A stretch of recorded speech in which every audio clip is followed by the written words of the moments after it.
உலகப் புகழ்பெற்ற திருப்பதி ஏழுமலையான் கோவிலில் தினமும் ஆயிரக்கணக்கான பக்தர்கள் சாமி தரிசனம் செய்து வருகின்றனர்.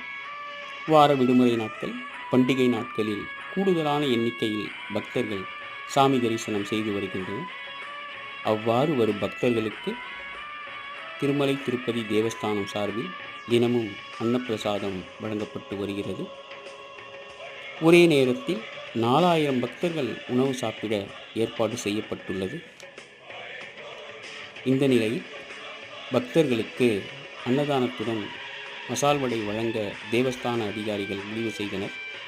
அதன்படி சோதனை முறையில் நேற்று முன்தினம் சுமார் 5000 பக்தர்களுக்கு அன்னதானத்துடன் சுட சுட மசால் வடை பரிமாறப்பட்டது.